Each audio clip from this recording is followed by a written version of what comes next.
é época de Exame Nacional do Ensino Médio, o Enem, e de vestibulares. Foco total nos estudos, ansiedade, noites em claro, muitas leituras, redações, simulados. E aí, como lidar com toda essa montanha-russa de emoções?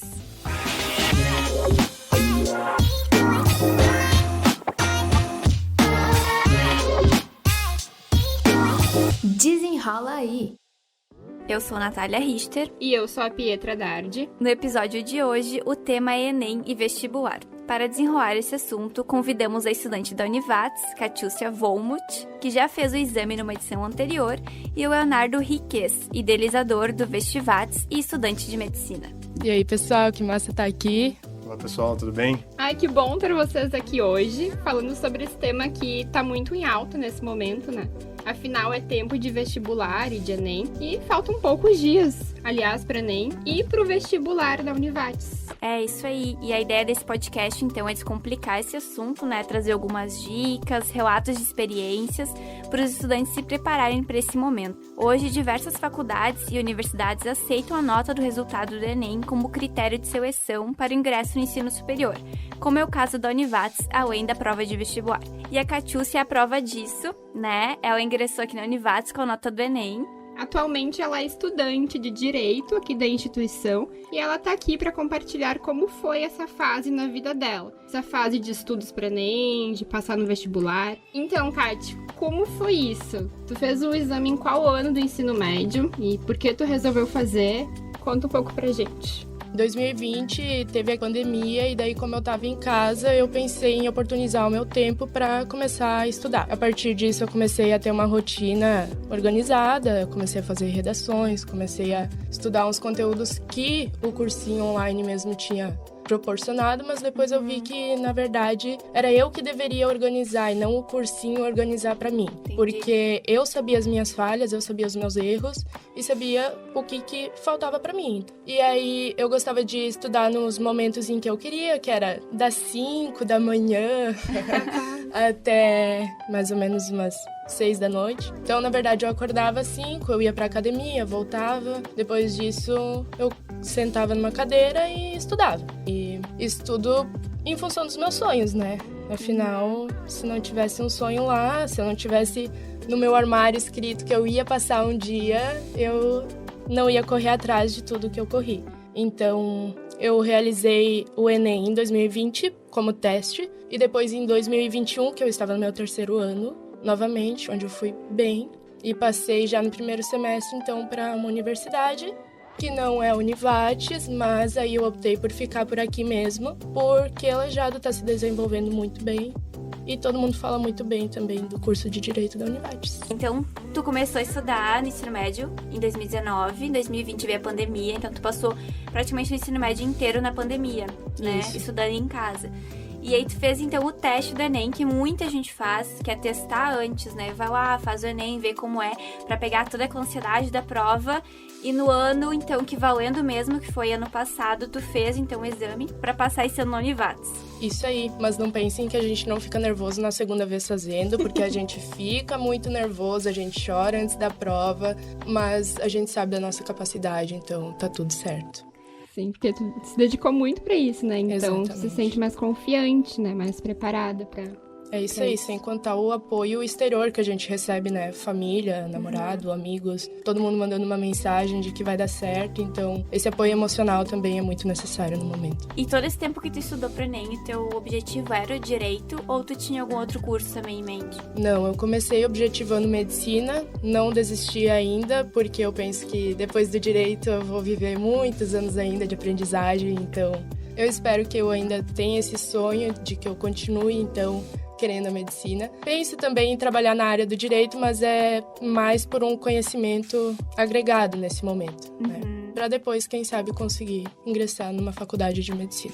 Legal, Kat. E tu falou um pouco, né? Então, tu acordava às 5 da manhã, ia pra academia e depois estudava. Mas tu pode explicar um pouco mais da tua rotina? Quantas horas de estudo tu tinha por dia, além, né, das aulas, então, que tu tava no ensino médio ainda, mas então o teu foco pro Enem? Quanto tempo tu estudou? Foi desde 2020 isso que tu parou para estudar para o Enem, né? Isso, na verdade, então, como tinha a pandemia, eu conseguia conciliar, porque como a gente tinha as aulas pelo Classroom no ensino médio, eu deixava talvez 2 horas por semana para realizar todas as atividades que eu tinha da semana mesmo do ensino médio, e o restante eu aplicava tudo realmente parte de passar no Enem, né? Então, como eu comentei, acordava às 5, mas só lá pelas 7 eu começava realmente a estudar. Eu estudava por pomodoros, então a cada 1h30, mais ou menos, eu parava para fazer uma refeição, tomar meu café. Depois o almoço também já estava pronto lá, então era só eu sair da minha sala de estudos, ir lá e depois voltar. E novamente, depois de 1h30, 2 horas, eu voltava lá, lanchava e novamente voltava para minha cadeira e focava. A cada 3 dias, mais ou menos, eu fazia uma redação. Eu organizava o meu cronograma lá na segunda-feira, então eu ia colocando, por exemplo, história, geografia, misturava artes, literatura também no meio a isso, porque era algo mais fácil para mim. Então eu misturava o fácil com o difícil e a cada 2 dias eu fazia uma prova antiga do Enem ou algum simulado, que eu penso que é um método de estudo muito bom, estudar por questões. Que também foi a única coisa que, pra mim, garantiu o meu ingresso na Univates. E tu estudava só de segunda a sexta ou era de segunda a segunda, sem descanso, fim de semana? No início eu aloprei. Era de domingo a domingo e aí depois eu fui ficando muito mal, muito cansada. Outras pessoas foram entrando na minha vida, então eu queria um tempo pra mim também. E aí eu passei a estudar só de segunda a sexta mesmo e penso que foi bom pra minha saúde mental, né? Com certeza. E tu falou que tinha uma sala de estudos, então tu montou um espaço só pra isso, não era no teu quarto, assim? É, eu tenho 2 irmãos, então quando eles se mudaram, eles cederam um espaço pra mim, eu acabei utilizando o quarto deles pra meu estudo, né? E daí eu acabei montando o quarto inteiro ali pra mim poder focar totalmente nos meus estudos, né? Os livros, as apostilas, todas ali. E as paredes eram cheias de filósofos falando comigo, ou o desenho do mapa do Brasil ali, pra eu saber onde é que ficava cada estado, porque saibam que eu não sei onde é que fica cada estado ainda de cor, né? E tá tudo bem. E tu fez algum cursinho? Tu comentou antes alguma coisa? Sim, eu assinei online, porque eu fui atrás de alguns cursinhos, pesquisei quais que o pessoal falava bem ou mal. E eu sempre me adequei mais com o online, na verdade. Eu segui aquela ideia de que no presencial vão ter 50 pessoas ali dentro de uma sala e vão estar aprendendo a mesma coisa. Talvez nenhuma esteja focando realmente naquela dificuldade que ela tem. E eu em casa conseguia definir quais eram as minhas dificuldades e então estudar realmente aquilo que eu precisava. Tu compartilhava também muito nas redes sociais, né? Sim, eu compartilhava muito nas redes sociais e a partir disso muitos amigos começaram a me chamar também para algumas dicas e eu acabei ajudando eles e isso acabou me influenciando também, que depois de eu ter passado então com a minha nota para uma universidade, eu desejei então fazer um cursinho de mentoria para as outras pessoas porque eu gostava de ajudar. Não deu certo, porque o pessoal não quis investir nisso, né? Bom, a Kátia já comentou, né, que ela estudava de forma online e que bom que hoje existem essas ferramentas online que podem ajudar o estudante na hora de estudar. Tem os simulados, né, e até nas redes sociais tem bastante conteúdos, até no TikTok. E claro, os famosos livros. Enfim, Kátia, qual método ou quais métodos tu utilizou? Quais foram os teus preferidos? Com quais tu mais se identificou? O meu método era organizar minha semana na segunda-feira, lá no início da manhã, e a partir disso começar fazendo uma prova do Enem antiga, para saber quais que eram os meus defeitos naquela área. E aí, a partir disso, eu conseguia definir, então, eu olhava algumas videoaulas de assuntos que eu não estava dominando tanto, e depois eu ia fazer mais questões, principalmente física e química, que é muito complicado no Enem. E eu me baseava nisso, eu não lia livros de nenhuma matéria e sim focava na parte de videoaulas e redações e fazer questões novamente, tanto sobre aqueles assuntos que eu já sabia, quanto os que eu não sabia ainda. Tu falou antes, né, Kati, sobre ter o espaço pra te poder focar, né? Léo, vocês costumam falar sobre isso no Vestivat, sobre ter um espaço, assim, mais focado, além de o momento que vocês estão ali, né, ensinando pro pessoal? Ou até pra ti, quando tu tava se preparando, isso foi importante pra ti também? Eu acho que o processo de aprendizado ele é muito individual, né? A gente parte de um pressuposto no cursinho que a gente precisa nivelar a turma de acordo com alguns parâmetros, né? Então a proposta do projeto é que a gente consiga abordar os conteúdos do ensino médio que são comuns, né? Que são prevalentes, mas é claro, o ensino ele parte muito mais do aluno que do cursinho em si. O cursinho ele tem como proposta apresentar os conteúdos, né? Tentar sistematizar isso, mas que o aluno ele tenha um processo ativo de aprendizado, né? Uma vez que é diferente a gente ensinar e aprender, são dois processos diferentes, né? E esse também é um período, então, que exige uma certa atenção, né, à saúde mental, como a Kati falou mesmo antes, no processo dela no início, segundo ela mesma falou, estudava de domingo a domingo, né, mas depois tu percebeu que precisava do teu tempo também, né? Porque é um momento de muita tensão, de muito nervosismo, então é necessário a gente ter essas pausas para poder pensar, poder relaxar, poder descansar, praticar exercícios, sair com a família, com os amigos, né? Como que isso funcionou, assim, para vocês? Se sentirem bem durante esse processo, assim, né? Eu acho que o aluno não pode esquecer que antes de vestibulando ele é pessoa. E se a gente distingue essas duas coisas, a tendência é que o caminho não vai ser tão legal. É claro, a prova do Enem talvez seja o primeiro momento de dificuldade que ele está encontrando na vida dele. Assim, primeira vez que ele se depara diante de um desafio que necessita de um pouco mais de empenho.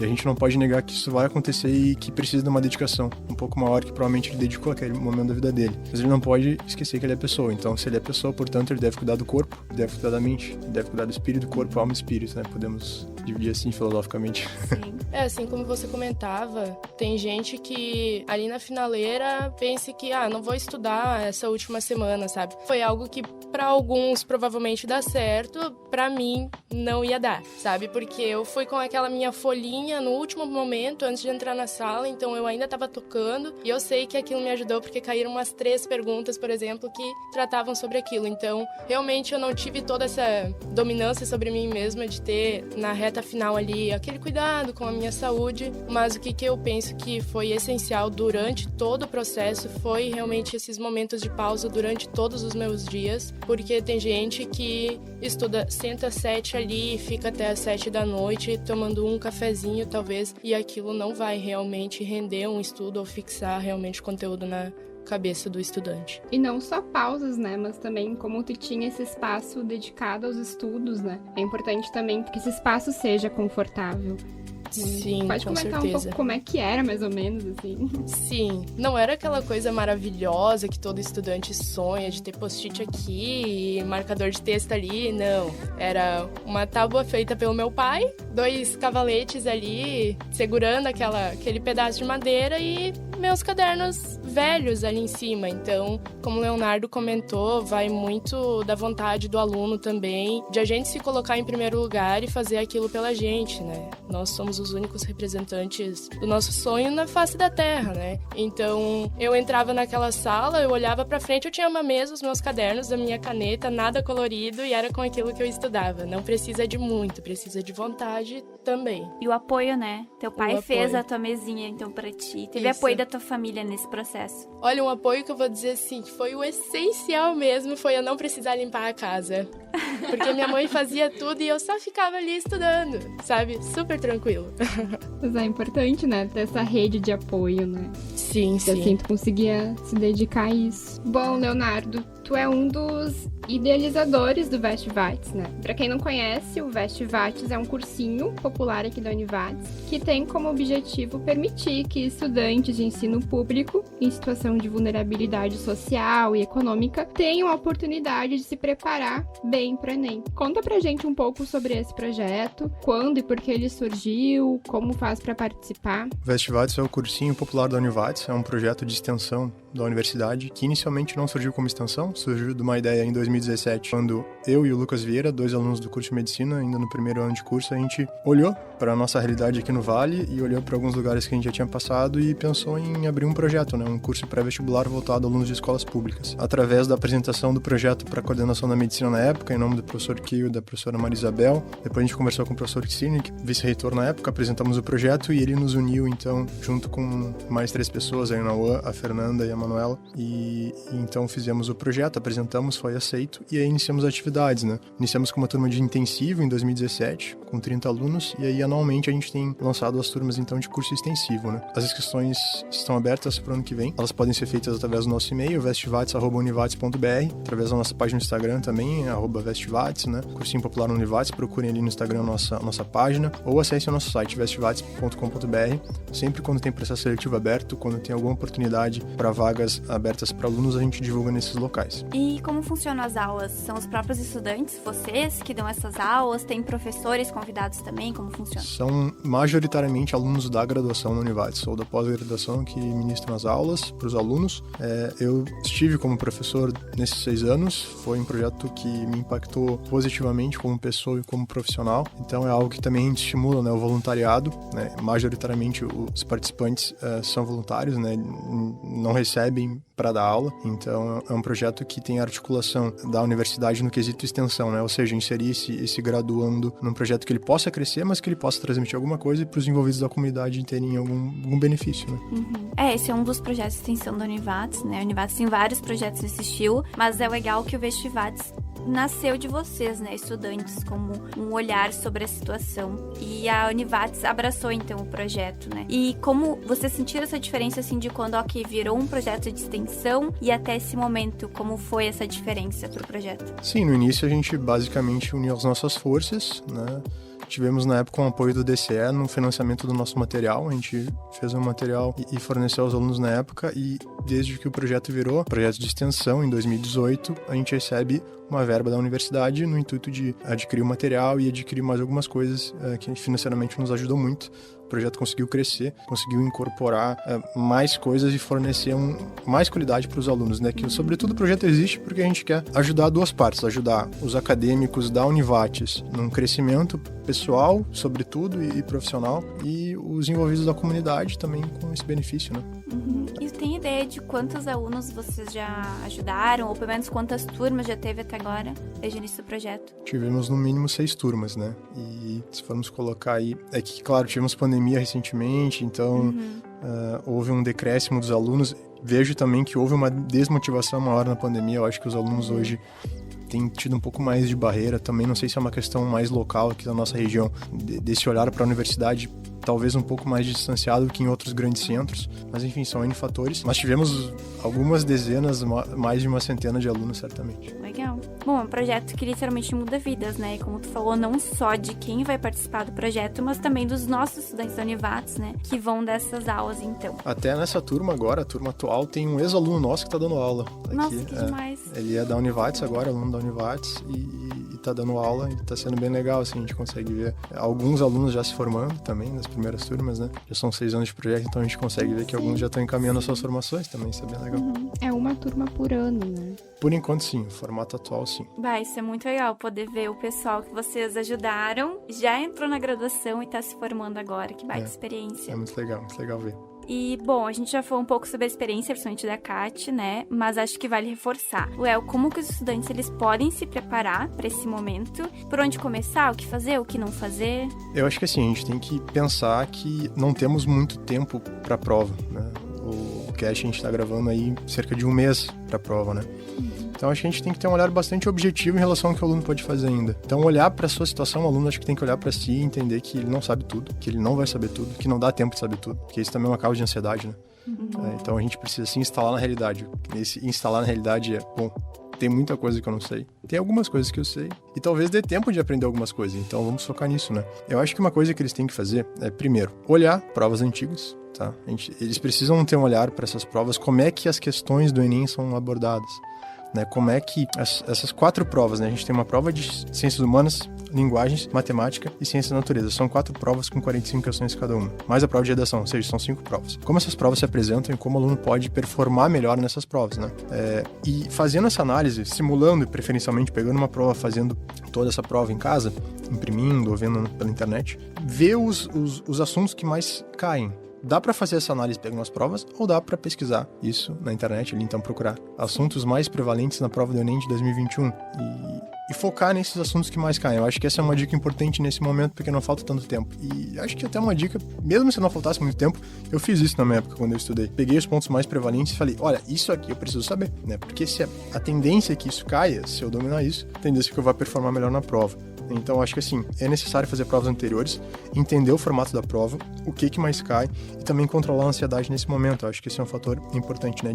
Direcionar o barco. O aluno precisa direcionar a vela, senão ele vai se perder.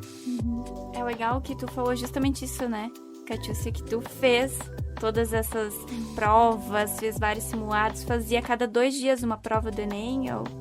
Que tu focou naquilo que tu ainda não sabia, né? Que tu sentia dificuldade de fazer. Isso, mas conforme o Leonardo falou, é verdade, eu também. Na época, mesmo que eu queria estudar tudo, eu procurava lá assuntos que mais caíram na prova de 2020 ou 2019, sabe? Porque tem aquele negócio do TRI, então os assuntos mais fáceis pontuam mais, na verdade. Eu acho que isso é uma coisa bem importante de mencionar, que a prova do Enem, né, o Exame Nacional do Ensino Médio, a correção dela é feita por base numa teoria de resposta ao item, né, que é o TRI. O que é isso? Há uma distinção entre as questões fáceis, médias e difíceis. É claro que não é desse jeito, mas só para simplificar a explicação. Então, o aluno preferencialmente tem que acertar as questões fáceis, depois as médias e depois as difíceis. O que é um erro, por exemplo, que os alunos às vezes cometem numa prova como matemática, que é uma prova que dá muita pontuação, porque os alunos tendem a ir mal e esse TRI acaba puxando os alunos que performam melhor, né? Os alunos acabam chutando muitas questões na prova de matemática, ou seja, muitas vezes esse chute vai para as questões fáceis,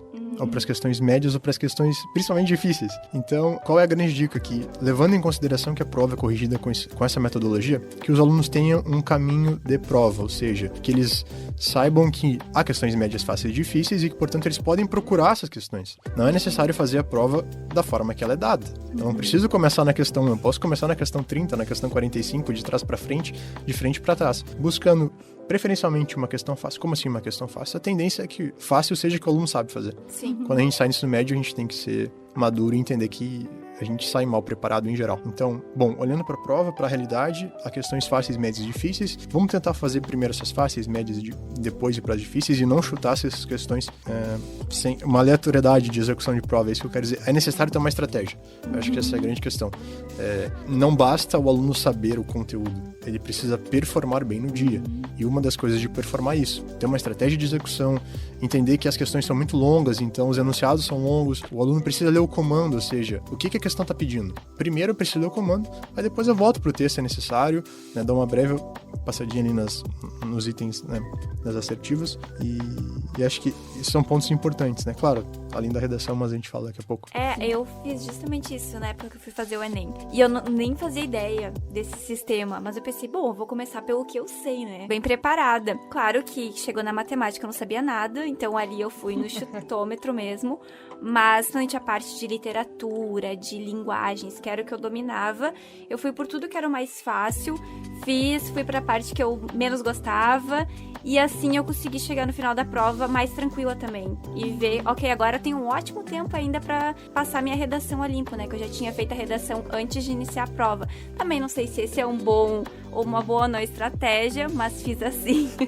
Eu acho que isso vai de cada um, porque eu também. Eu escrevi a primeira redação e depois, durante a prova, apesar de eu estar fazendo outras questões, eu ficava pensando ainda, mas será que aquilo que eu botei foi legal? Será que não tem um outro autor que eu poderia citar que seria ainda melhor? Então tu tem aquelas... São 5 horas atualmente? 5 horas e 30 no primeiro dia e 5 horas no segundo. Tá, 5 horas e 30. Então tu tem todo aquele tempo pra ficar pensando se talvez tu não pode melhorar aquilo, ou pensar num errinho, depois reler aquilo. Então foi a primeira coisa que eu fiz, mas não sei o que um professor indicaria. Acho que a redação tem que ser prioridade na prova do Enem. Principalmente porque talvez a maioria dos alunos não vão ir para os cursos mais difíceis. Acho que a gente precisa diferenciar aqui duas coisas, tá? Há alguns cursos que são mais difíceis e que somente a redação não vai conseguir aprovação, tá? E há outros cursos que, tendo uma boa redação, você vai entrar. Não fazendo uma prova ruim, fazendo uma prova mediana com uma boa redação, você consegue entrar em muitos cursos em diversas universidades do Brasil. Então, assim, tendo uma boa redação, já é um ótimo caminho, já é um ótimo início, uma ótima largada. E sabendo que a redação, ela faz parte do primeiro dia de prova, eu acho que é bom começar bem. A redação é uma prova que a gente consegue se preparar, né? Diferente das outras 4 provas que a gente não sabe o que vai vir, a redação a gente sabe o que vai vir. Tem guia, tem cartilha, tem a cartilha do aluno, tem a cartilha do corretor, né? Tem cartilhas com redações 1000, ou seja, o caminho da redação está muito bem estabelecido. Inclusive, tem professores que fornecem alguns, que a gente chama de modelos prontos, que os alunos executam e vão bem, né? Por quê? Porque é um caminho que está trilhado e que não há grandes mistérios. Então acho que a redação tem que ser prioridade, tem que ser assim, pegou o caderno de prova no primeiro dia, vai direto na redação, lê o comando e começa por ela, pelo menos com rascunho, e depois pode ir para as questões, volta, enfim. Mas também vai na individualidade do aluno, né? Não é uma receita de bolo, a prova do Enem não é uma receita de bolo. Sim, com certeza. Por mais que a redação seja considerada por muitos professores uma receita de bolo. Teve uma época que eu até discutia com os alunos assim, até que ponto eles gostariam de ter algo pronto e até que ponto eles gostariam de ter uma maior autoridade na escrita, sabe? Algo criativo, inovador. Eu sempre pensava, talvez eles se surpreendam com o que eu for escrever, mas não, eles querem aquele jeitinho estabelecido por verdade, eles, então... O corretor, ele não quer muito que tu invente a roda, assim. Ele quer que tu compreenda que a redação do Enem é uma prova que é baseada em 5 competências, ou seja, se tu adquirir 200 pontos em cada uma das 5 competências, você atinge os 1000 pontos, que é o valor intrínseco da prova de redação, né? Então, assim, não tem muito o que inventar a roda. É um fator de distinção ser criativo? Acho que sim. Acho que distingue um aluno mediano de um aluno muito bom. Mas não é obrigatório ser extremamente criativo para ir bem na redação do Enem. Até porque o nosso tempo é reduzido, né? Então tu não tem como ficar pensando em algo inovador ali naquela hora, porque tu precisa do teu tempo também para resolver as outras duas provas do dia. Não pode esquecer que tem o resto da prova toda, né? São 90 questões ainda. E adicionando um comentário antes que tu fez, só para exemplificar um pouquinho mais. Por exemplo, eu comentei que em 2020, então, eu fiz a minha primeira prova. Eu segui aquela ideia de fazer do início, comecei a 1 lá e terminei na 45 seguindo aquela numeração. E já 2021, então, com um pouquinho mais de sabedoria ali, eu já soube... pesquisando, entendendo o que era, como que funcionava a prova, aí a gente consegue compreender também que tu vai naquelas mais fáceis, sabe? No que todo mundo acha que vai pontuar menos, depois de estudar um pouquinho e entender realmente como funciona, tu sabe que pontua mais, né? Bom, uma das preocupações dos estudantes é a redação, né? Então, Léo, quais dicas tu pode dar para os estudantes? Como construir esse texto? O que precisa ser observado? A redação do Enem é uma prova dissertativa argumentativa, ou seja, você precisa dissertar, você precisa falar sobre o tema que é proposto e você precisa argumentar. A argumentação é baseada em 2 coisas, em tese, que é a opinião forte sobre o problema, e em argumentos, ou seja, o que solidifica essa tese, são os porquês. Em geral, a redação do Enem apresenta um problema, né? Se não fosse um problema, não seria apresentado. Às vezes, se o problema não está exposto de forma objetiva, o aluno precisa problematizar aquilo que é dado, né? Então, uma dica que eu dou para o aluno, assim, ele precisa ver textos 1000. Tá? Ele precisa pegar alunos que já tiraram 1000 pontos e mais ou menos entender o que esses alunos fizeram. E eu já fiz esse estudo algumas vezes, né? Eu dou aula há uns 6 anos já de redação. Então, em geral, os alunos que tiram 1000, eles apresentam algumas coisas. E fazendo esse estudo, a gente percebe que, por exemplo, a introdução é necessário apresentar uma estratégia introdutiva, ou seja, uma estratégia de apresentar esse tema para o leitor. Depois, você precisa expandir essa estratégia colocando a tese inicialmente, ou seja, aquela opinião forte sobre o problema tem que estar na introdução. Depois você desenvolve esses 2 argumentos no desenvolvimento.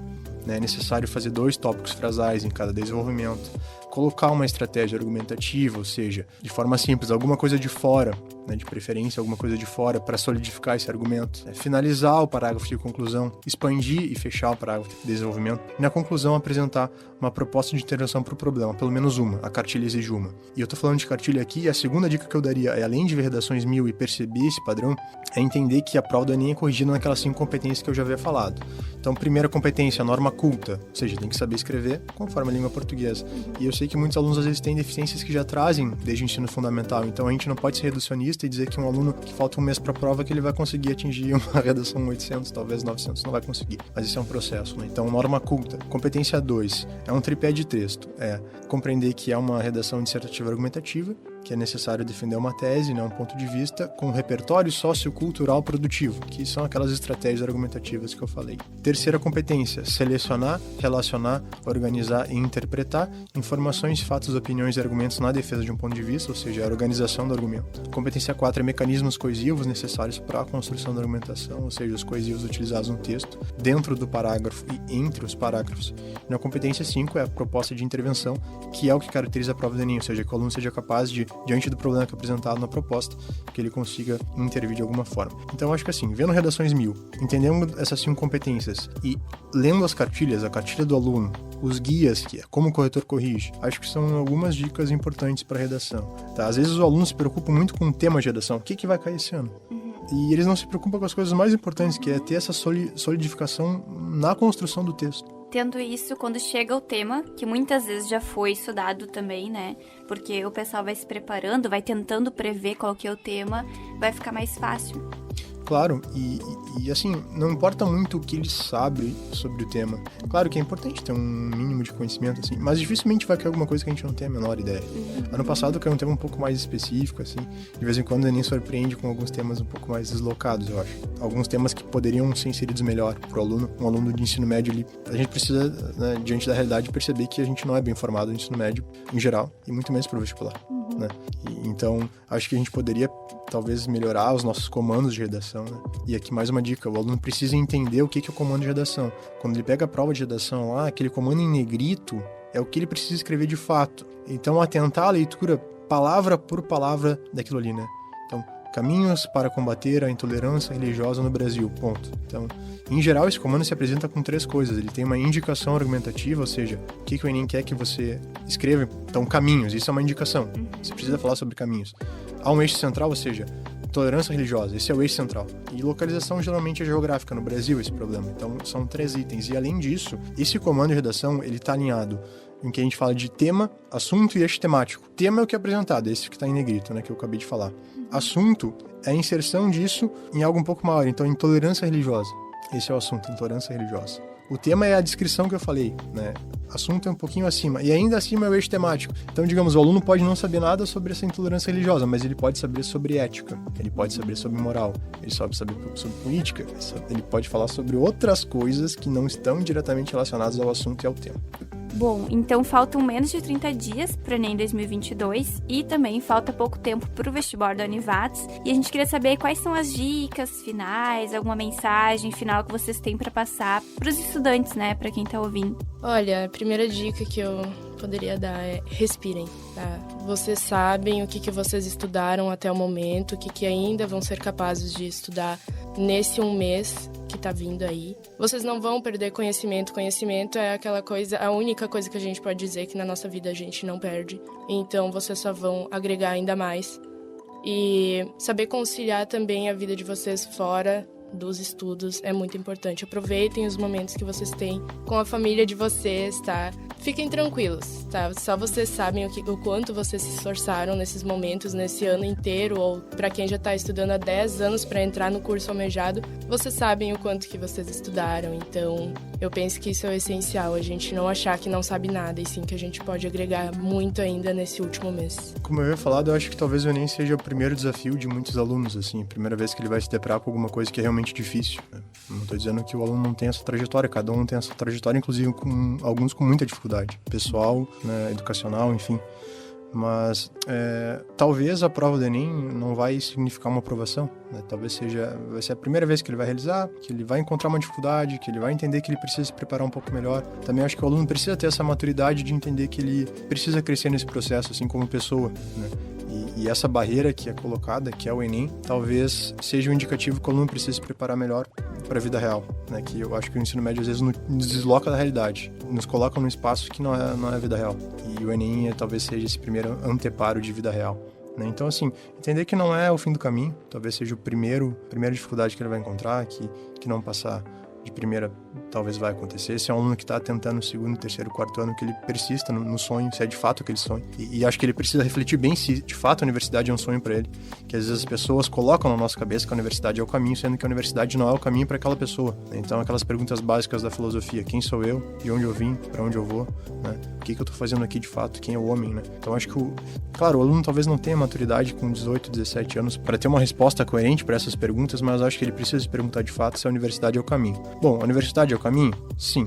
Então preciso me dedicar. Talvez não vou passar esse ano, vou passar no outro. Então é um projeto. A universidade é um projeto que precisa ter bastante dedicação. Que ele consiga mudar essa cabeça, porque a cabeça do ensino médio é muito diferente da cabeça da universidade, né? Então o aluno precisa fazer essa transição. Precisa sair daquela mentalidade da escola e mudar a mentalidade da universidade. Então, para aqueles que vão prestar o Enem, lembre-se que acontecerá nos dias 13 e 20 de novembro. E já o provão de vestibular da Univates acontece no dia 6 de novembro. E os 15 candidatos com as melhores notas ganharão uma bolsa de estudos integral para o primeiro semestre. Então aproveitem para rever os conteúdos e seguir essas dicas. Isso aí. Bom, Leonardo, Catiúcia, foi muito legal ter vocês aqui. É um tema que gera muito nervosismo, muita ansiedade, então sempre é legal conversar sobre isso.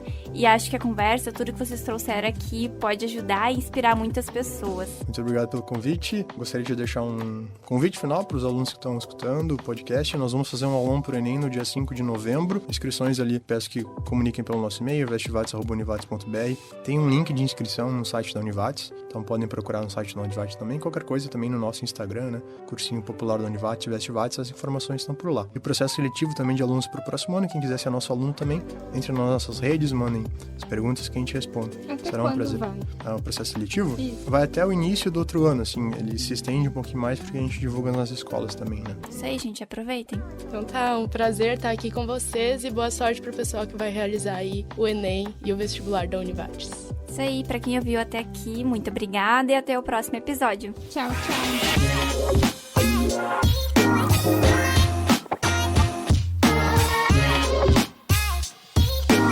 Desenrola aí.